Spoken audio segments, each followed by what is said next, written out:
Hello everyone, welcome to my channel part to success. तो आज मैं आपके लिए एक नया टॉपिक लेके आया हूँ इंडियन हिस्ट्री का, जो कि रहेगा इंडियन नेशनल कांग्रेस। ठीक है, तो आज हम इंडियन नेशनल कांग्रेस के बारे में कंप्लीट डिस्कशन करेंगे। ठीक है, और जानेंगे किसकी फॉर्मेशन किसने की, कब होती है इसकी फॉर्मेशन और इसके आगे सिग्निफिकेंस क्या रहे। ठीक है, तो चलो शुरू करते हैं आज का लेक्चर। तो जो इंडियन नेशनल कांग्रेस की फॉर्मेशन होती है वो होती है कब? 1885 में। ठीक है, 1885 में जो है फॉर्मेशन होती है इंडियन नेशनल कांग्रेस की। एग्जैक्ट डेट जो है वो है 28 दिसंबर 1885। ठीक है, और इसकी फाउंडेशन इसको फाउंड करते हैं कौन? ए ह्यूम। ये जो थे एक रिटायर्ड ब्रिटिश सिविल सर्वेंट थे। ठीक है, और इनके साथ और भी बहुत सारे भारतीय लीडर्स थे। ठीक है, इसका जो पहला सेशन है वो होता है कहाँ पे? बॉम्बे में। ठीक है, पहला सेशन जो है बॉम्बे में होता है। एक मैं अलग से लेक्चर लेके आऊँगा, उसमें हम सारे जितने भी इंडियन नेशनल कांग्रेस के सेशंस हुए हैं उनको डिस्कस करेंगे। ठीक है, उसमें उनके प्रेसिडेंट कौन रहे हैं, ठीक है, और कौन से ईयर में हुए हैं और उन सेशन की सिग्निफिकेंस क्या है, उस सब चीज़ों के बारे में कंप्लीट डिस्कशन करेंगे। ठीक है, आगे देखते हैं। Mark beginning of organized national आंदोलन। जैसे ही भारतीय राष्ट्रीय कांग्रेस की स्थापना हो जाती है तो यहाँ से ही शुरुआत हो जाती है किस चीज की? एक संगठित राष्ट्रीय आंदोलन की। ठीक है, तो ये था थोड़ा सा कांग्रेस के बारे में। अब हम बैकग्राउंड जानते हैं कि जो आईएनसी है उसके फॉर्मेशन के बैकग्राउंड क्या क्या रहे, किन कारणों से जो था ये आईएनसी फॉर्म हुई। ठीक है, तो सबसे पहले क्या हो गया? जो राइज हो गया किस चीज का? एजुकेटेड मिडिल क्लास का इनका राइज हो गया, क्योंकि इन्होंने मतलब इनमें अवेयरनेस आ गई, इन्होंने एजुकेशन प्राप्त कर ली। ठीक है, तो एक एजुकेटेड मिडिल क्लास का राइज हो गया। ठीक है, वेस्टर्न एजुकेशन ने भी एक अच्छा इन्फ्लुएंस डाला लोगों में। ठीक है, जिस कारण जो था लोगों में पॉलिटिकल अवेयरनेस आई। ठीक है, राजनीतिक समझ आई। ठीक है, और एक वर्नाकुलर प्रेस की भी ग्रोथ होगी, मतलब जैसे कि देसी भाषाओं में जो न्यूज़पेपर थे वो प्रिंट होना शुरू हो गए, जिस कारण जो था लोगों में नेशनलिज्म की भावना उत्पन्न होती है। ठीक है, और इसी कारण जो था एक ऑल इंडिया पॉलिटिकल प्लेटफॉर्म की, एक संगठन की जरूरत आन पड़ी। ठीक है, जो कि पीपल्स की डिमांड को ब्रिटिश सरकार के सामने रख सके। ठीक है, तो इसलिए ही आईएनसी की फॉर्मेशन की जाती है। अब हम जानते हैं थोड़ी सी प्री कांग्रेस पॉलिटिकल एसोसिएशन। इन एसोसिएशंस के बारे में मैंने इससे पहले कंप्लीट लेक्चर लिया था, जिनमें हमने इन एसोसिएशंस के बारे में डिटेल से पढ़ा था। ठीक है, तो कौन कौन सी एसोसिएशन है? वैसे तो यहाँ पे कुछ मैंने मेंशन भी की है, जैसे कि बंगाल ब्रिटिश इंडियन एसोसिएशन, जिसकी फाउंडेशन रखी जाती है 1851 में। बॉम्बे प्रेसिडेंसी एसोसिएशन, इसकी फाउंडेशन रखी जाती है 1885 में, और इसकी फाउंडेशन को रखने का मेन कारण ही यही था कि ज़्यादा से ज़्यादा मासिस, ज़्यादा से ज़्यादा लोगों को इकट्ठा किया जा सके जब आईएनसी की फॉर्मेशन हो। ठीक है, तो इसको फाउंड करने का तो मकसद ही ये था। उसके बाद एक मद्रास महाजन सभा थी, जिसकी फॉर्मेशन की गई थी 1884 में। ठीक है, और ये सब चीज़ें जो थी, जो राष्ट्रीय समन्वय का जो अभाव था देश में, इस कारण जो था वो फॉर्मेशन हुई इन पॉलिटिकल एसोसिएशंस की। अब आगे हम देखते हैं जो ए ह्यूम थे, जो रिटायर्ड ब्रिटिश सिविल सर्वेंट थे, उनका रोल क्या रहता है इसमें। ठीक है, तो ये जो थे, जैसा कि मैंने आपको बताया, एक ब्रिटिश सिविल सर्वेंट थे रिटायर्ड। ठीक है, इन्होंने हेल्प की किस चीज़ में?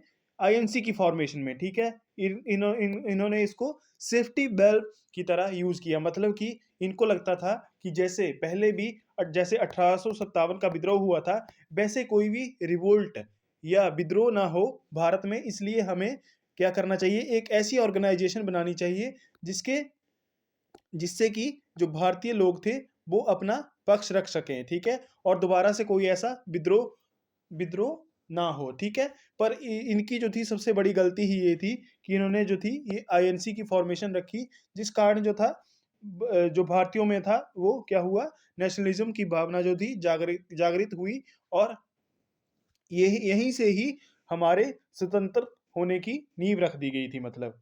ठीक है, पर इन्होंने ऐसा सोचा भी नहीं था, इन्होंने तो एक सेफ्टी वेल्व की तरह इसको यूज किया था। ठीक है, ये जो एक ये क्या करता है, एक इनविटेशन भेजता है जो भारतीय के मतलब भारतीय लीडर्स हैं उनको भेजता है कि हम आपके लिए एक ऑर्गेनाइजेशन बना रहे हैं जिसके जरिए आप जो है अपने जो भी सरकार के साथ जो भी सरकार के साथ आपकी डिमांडें हैं उनको आप रख सकते हो, ठीक है। और वांटेड पीसफुल पॉलिटिकल आउटलेट, ठीक है, ताकि ये मतलब जैसा कि मैंने आपको बताया कि ये मेन कारण इसके एस्टेब्लिशमेंट का यही था कि दोबारा से कोई भी ऐसा विद्रोह ना हो जैसा कि 1857 की क्रांति हुई थी, ठीक है। तो ऐसे विद्रोहों से बचने के लिए ही आईएनसी की फॉर्मेशन की गई थी, किसके द्वारा, एयू ह्यूम के द्वारा। आगे हम जानते हैं इसका फर्स्ट सेशन जो हुआ था वो हुआ था 1885 में, ठीक है। वेन्यू था गोकुल तेजपाल संस्कृत कॉलेज बॉम्बे, ठीक है। बॉम्बे में हुआ था पहला सेशन। पर इससे पहले जो था वो सेशन होना था कहाँ पे, पुणे में। पर वहाँ पे क्या हुआ था, वहाँ पे प्लेग फैला था जिस कारण जो था ये वेन्यू जो था वो चेंज करके बॉम्बे कर दिया गया था। पर कई बार पूछा जाता है कि पहले सेशन जो था, पहला सेशन आईएनसी का, वो होना कहाँ था, वो होना था पुणे में, ठीक है। पर वहाँ पे प्लेग फैला था जिस कारण जो था वो सेशन जो होता है वो होता है कहाँ पे, बॉम्बे में, गोकुल तेजपाल संस्कृत कॉलेज में, ठीक है। और ये कब से कब तक होता है, 28 28 से 31 दिसंबर 1885 में जो है ये पहला सेशन होता है, ठीक है। इसके जो प्रेसिडेंट है वो कौन है, वो है डब्ल्यू सी बैनर्जी। और कितने लोग इसमें पार्टिसिपेट करते हैं, वो करते हैं 72, ठीक है। ये पहला सेशन बहुत इंपॉर्टेंट है और इससे बहुत सारे क्वेश्चन पूछे जाते हैं, तो आपको इन सारे फैक्ट्स के बारे में जानकारी होनी चाहिए, ठीक है। आगे हम देखते हैं कुछ की अर्लियर लीडर जो सबसे पहले कांग्रेस के साथ जुड़े, वो कौन थे। एक तो ए ह्यूम थे जो कि इसके फाउंडर थे। दादाभाई नौरोजी थे, फिरोज शाह मेहता थे, बदरुद्दीन तैयबजी थे, ठीक है, सुरेंद्रनाथ बनर्जी थे, डब्ल्यू सी बनर्जी थे, ठीक है, डब्ल्यू सी बनर्जी थे। और ये डब्ल्यू सी बनर्जी जो थे ये पहले प्रेसिडेंट भी थे किसके, आईएनसी के, ठीक है। तो ये आप ध्यान में रखोगे। उसके बाद हम देखते हैं आईएनसी का ऑब्जेक्टिव क्या था, ठीक है, ऑब्जेक्टिव्स ऑफ आईएनसी, ठीक है। तो सबसे पहला ऑब्जेक्टिव था promote friendly relation among nationalist, ठीक है। जो हमारे नेशनलिस्ट थे, राष्ट्रवादी थे, उनके साथ फ्रेंडली रिलेशन को प्रमोट करना, ये इसका उद्देश्य था। डेवलप पॉलिटिकल यूनिटी, राजनीतिक यूनिटी जो था वो पैदा करना लोगों में, ठीक है। पॉलिटिकल यूनिटी जो था वो पैदा करना। Organized and train public opinion, ठीक है। ये चाहते थे कि एक मतलब जो जनता है, जो लोग हैं, वो इकट्ठे हो और क्या करें, अपना पक्ष रखें ब्रिटिश सरकार के समक्ष, ठीक है, कि हमें ये चीज चाहिए या हमारी ये डिमांडें हैं, इनको आप स्वीकार करें, ठीक है। अगला क्या था, क्रिएट नेशनल पॉलिटिकल प्लेटफॉर्म, एक राष्ट्रीय राजनीतिक संगठन संगठन जो था वो बनाना, जो कि लोगों की डिमांड्स को सरकार के समक्ष पेश कर सके, ठीक है। तो ये जो थे ये ऑब्जेक्टिव थे किसके, आईएनसी के। इसके बाद जो था हम देखते हैं मॉडरेट फेज शुरू हो जाता है कब से, 1885 से लेके 1905 तक, ठीक है। इसके बारे में हम कंप्लीटली आगे चर्चा करेंगे, ठीक है, कि मॉडरेट फेज में क्या क्या होता है। यहाँ पे थोड़ा सा देख लेते हैं फेथ इन कॉन्स्टिट्यूशनल मेथड। जो मॉडरेट्स थे उनका उनका जो मेथड्स था वो क्या था, वो कॉन्स्टिट्यूशनल मेथड के साथ ही क्या करते थे, वो कोई भी मतलब कोई भी डिमांड रखते थे तो उसके लिए वो कॉन्स्टिट्यूशनल मेथड के साथ ही रखते थे। जैसे एक्सट्रीमिस्ट होते थे, वो क्या करते थे, वो रेवोल्यूशनरी थॉट थे उनके, ठीक है।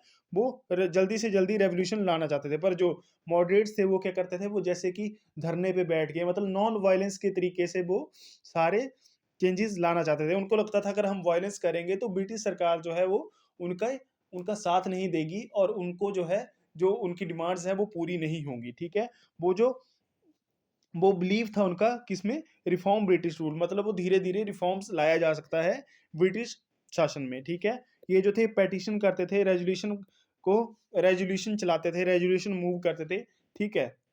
पर ये सारी जो चीजें थी वो नॉन वायलेंटली होती थी, ठीक है।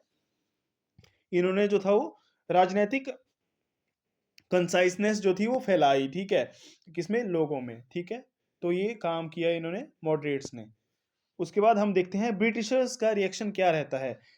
तो इन्होंने क्या किया, इन्होंने क्रिटिसिज्म किया किसका, कांग्रेस कांग्रेस का। इसको बोला इन्होंने माइक्रोस्कोपिक माइनॉरिटी। ये क्वेश्चन पूछा गया है, ठीक है। ये क्वेश्चन बहुत बार पूछा गया है एग्जाम्स में कि ब्रिटिशर्स ने कांग्रेस को क्या कहा है, तो इसको कहा है इन्होंने माइक्रोस्कोपिक माइनॉरिटी, ठीक है। और इन्होंने और क्या कहा है आईएनसी को, इंडियन नेशनल कांग्रेस को, फैक्ट्री ऑफ सेडिशन, ठीक है। फैक्ट्री ऑफ सेडिशन कह के भी इन्होंने संबोधित किया है, ठीक है। पर इतने सारे क्रिटिसिज्म के बावजूद भी जो आईएनसी थी, इंडियन नेशनल कांग्रेस थी, वो स्ट्रेंथ गेन करने में सफल रही, ठीक है। उन मतलब उन लोगों में नेशनल अवेकिंग और जो पॉलिटिकल कॉन्साइसनेस जो था वो पैदा करने में वो सफल रहती है, ठीक है। तो अब जो समरी है जो कि हमने पढ़ी अभी अभी क्या पढ़ा उस वो सब यहाँ पे लिखा गया है। जैसे कि आईएनसी की फाउंडेशन रखी जाती है 28 दिसंबर 1885 के दौरान। और कौन रखता है, जो ब्रिटिश सिविल सर्वेंट होते हैं एओयू, वो जो है वो आईएनसी की फाउंडेशन रखते हैं, ठीक है। और पहला सेशन जो है वो पेडाइज करते हैं, कौन करते हैं, डब्ल्यूसी बनर्जी। और कहाँ पे होता है, बॉम्बे में, ठीक है। और ए ह्यूम जो है वो मेजर रोल प्ले करते हैं किसमें, आईएनसी की फॉर्मेशन में। और एम क्या था, यूनाइट इंडियन पॉलिटिकली, मतलब जो भारतीय थे उनको राजनीतिक तौर पे इकट्ठा करना, ये जो था मेन एम था, ठीक है। और यहाँ से ही फाउंडेशन रख दी जाती है एक नेशनल मूवमेंट की, ठीक है। राष्ट्रीय आंदोलन की शुरुआत यहीं से हो जाती है। तो दोस्तों ये था आईएनसी के बारे में। आई होप आपको लेक्चर अच्छा लगा होगा। अगर आपको लेक्चर अच्छा लगा है तो इसको लाइक करें, शेयर करें और मेरे चैनल को सब्सक्राइब करें। Thank you so much.